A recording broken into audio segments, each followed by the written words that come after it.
e quer entender essa história que está acontecendo com a Suprema Corte, com o Vorcaro. O que vai dar isso, Marcília? Você que está acompanhando isso aí de perto. Pô, Emílio, eu espero que dê realmente em alguma coisa. Eu estou bastante crente que a gente vai ter uma solução.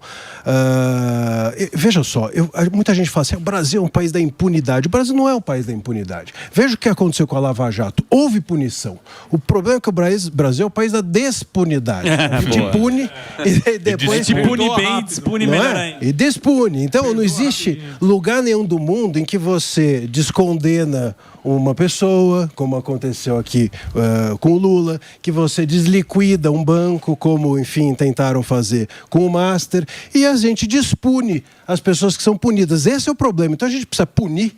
Isso eu acredito que vai acontecer. Eu acho que a gente está muito perto de um impeachment de ministro, a gente está muito perto dessas pessoas que estão envolvidas nessa turma, como era o grupo de WhatsApp do Vorcaro, serem condenadas. Precisa ser condenado, investigado e delatarem logo antes que os outros sicários, não é?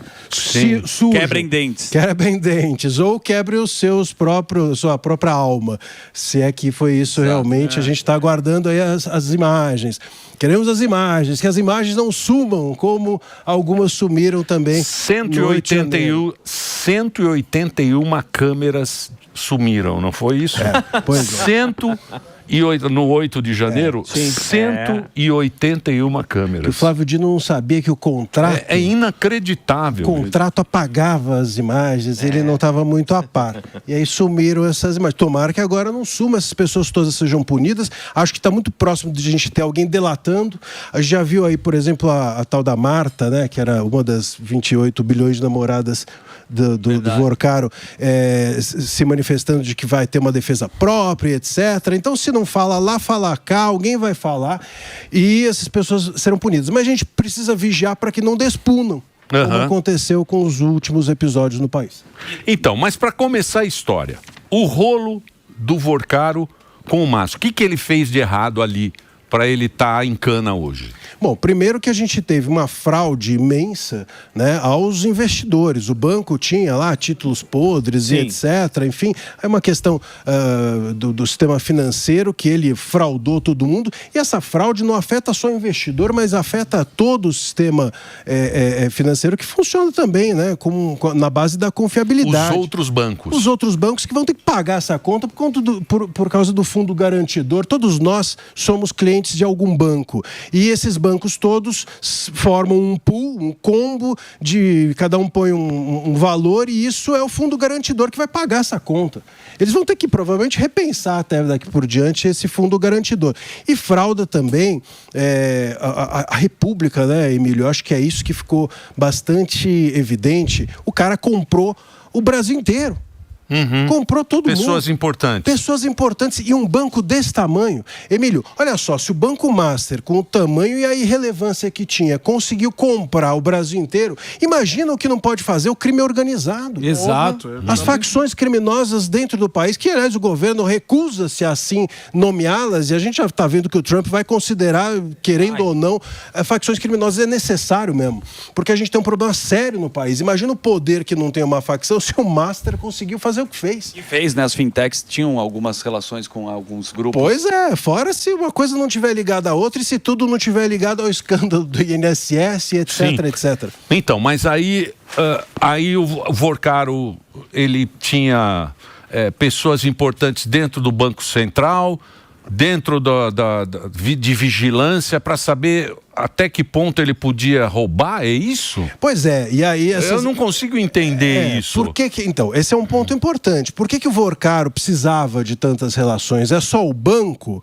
A questão dele é só com o banco? E eu creio que as investigações vão chegar num determinado momento em que descubram que o banco talvez fosse uma fachada para outras negociatas.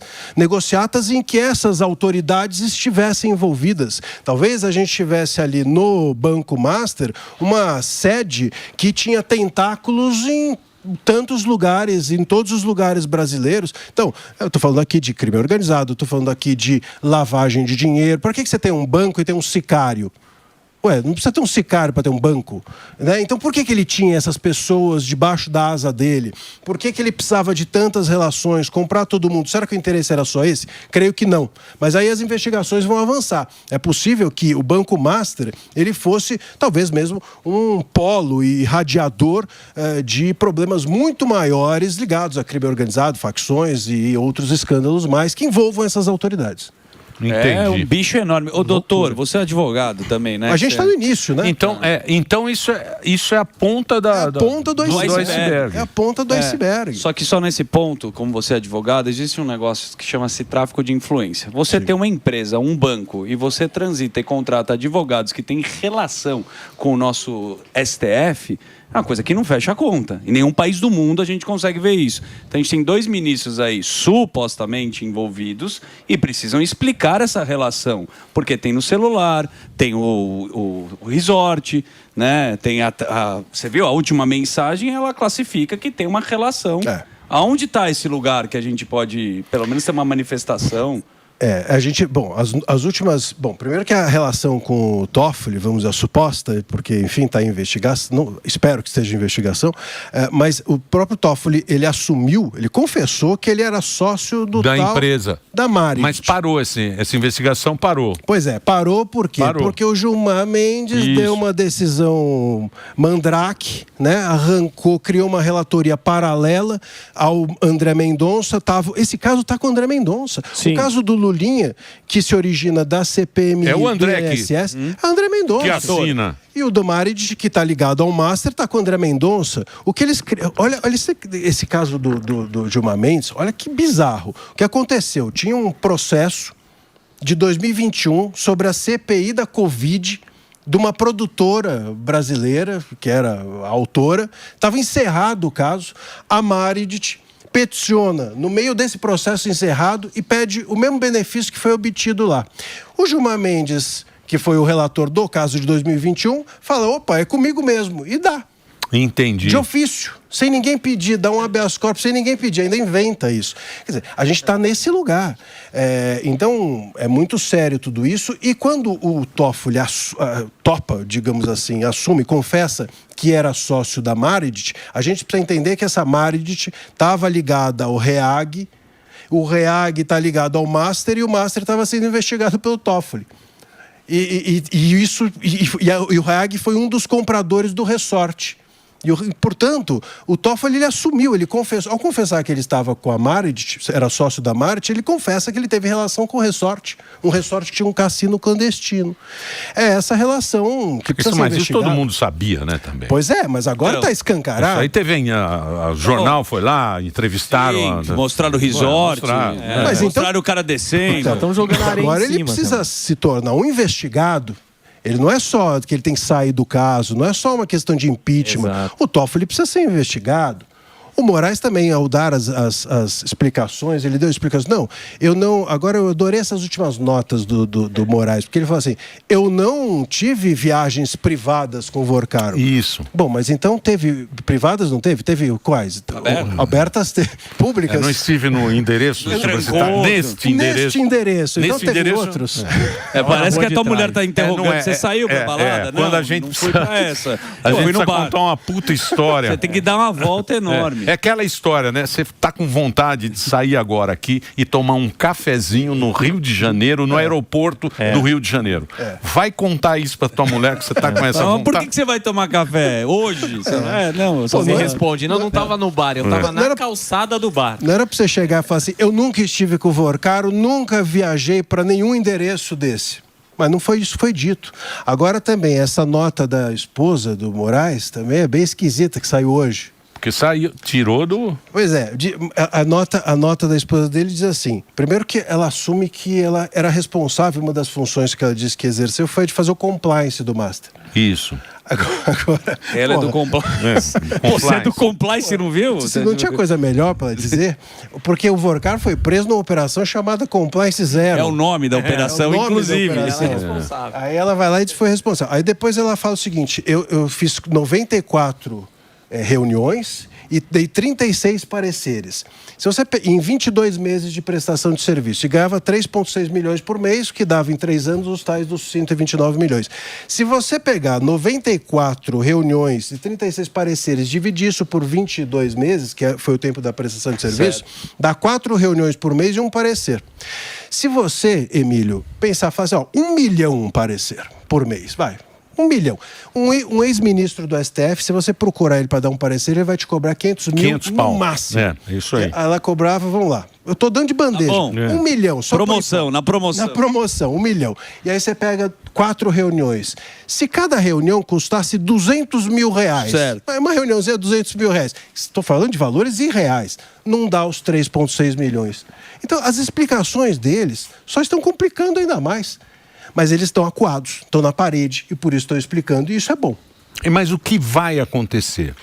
Porque muita gente, aqui no Brasil, é aquilo que você falou, a gente já perdeu muito um pouco a esperança de que vai acontecer alguma coisa, né? De fato. O que vai acontecer de fato? O que vai rolar com os ministros? Eles vão sair, vai ter impeachment, vai ser... O que vai ser? Olha, Emílio, se nós mantivermos essa mesma pegada, vamos dizer assim, e eu estou falando da grande imprensa que estava dormindo até ontem. Opa! Não é? Agora está assustado. Gigante acordou. Então, mas espera lá, mas estava dormindo? Tava com... Sabe cavalo? Cavalo, quando vai andar, eles põem um negócio chamado antolhos. Sim, que é o... Que é para ele não desviar o olhar. Eu acho que tava com antolhos, né? Não tava dormindo, tava marchando. Porque não bateu na deles, ele falou assim, não vai me afetar, a gente tá de boa. Mas ou não vai afetar... escalando algumas coisas aí que começou a chegar na turma. Ou não tinha interesse. Tem um lance do sicário, que era, vamos bater no jornalista. Ele falou, opa... Parece que está escalando, mas isso aí uma hora chega em nós. Ô Morgado, acho que tem uma coisa com a grande imprensa que foi o seguinte, por uma das razões, a gente precisa dizer aqui, que a grande imprensa ficou quieta esses 7 anos, porque tudo isso aí começou em 2019. Isso aí. O inquérito das fake news. É isso aí. Se a grande imprensa tivesse acordada durante esses 7 anos, não tínhamos esse escândalo de hoje.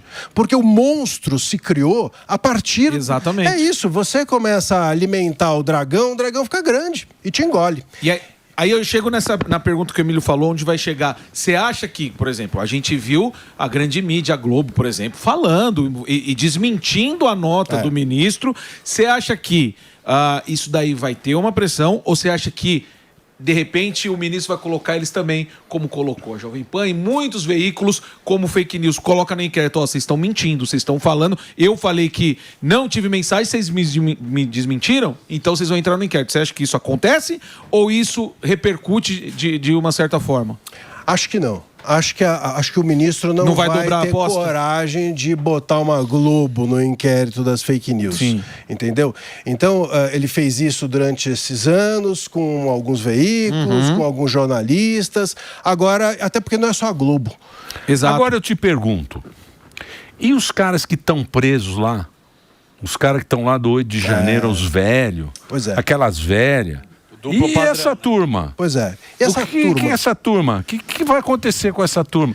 É uma sacanagem, né? É uma sacanagem. Essa turma foi presa baseada ou foi julgada baseada em um juiz que é desse jeito? Que recebia, supostamente, vamos lá, mensagens de um bandido vai bloquear. A Lava Jato, Emílio, a Lava Jato foi anulada por supostas conversas entre o promotor e o juiz. A gente tem aqui, possivelmente, um juiz conversando com o bandido agora. Sim. E aí, tudo bem? E aí vai seguir assim?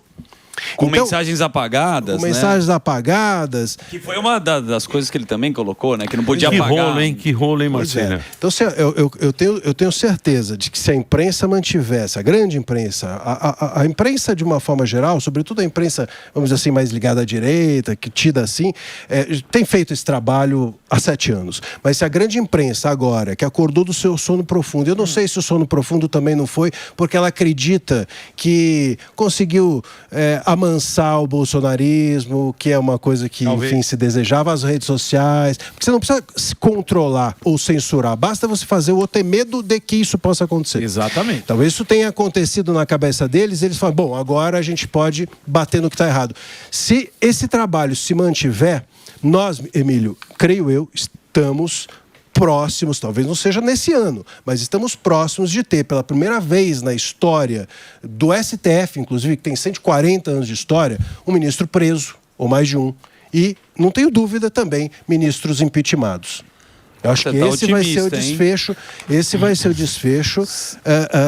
É aquilo. O que eu queria saber... Pode ser que a gente depois jogue fora, mas... Então, eu acho que as pessoas... O que a gente quer saber é a verdade, né? Quer saber o que realmente... Fato. Restabelecer o que a verdade. realmente acontece, né? Porque aí você vai ficar... Porra, você ter dúvida da Suprema Corte é um negócio ruim, né, Marcília? Muito. É ruim, né? É o que Porque baliza, o juiz... Se você tem um juiz fazendo corretamente o que ele tem que fazer, você não tem mais narcotráfico, você não tem mais bandidos, você não tem mais nada, porque o juiz é o cara que assina, cumpra-se, Claro. né? É o cara importante, né, na sociedade. Pô, lógico, você não e aí confia no juiz. a gente vai ficar em dúvida, vai falar, pô, Claro. mas isso aí, o que é, o que não é, né? Isso é ruim, né?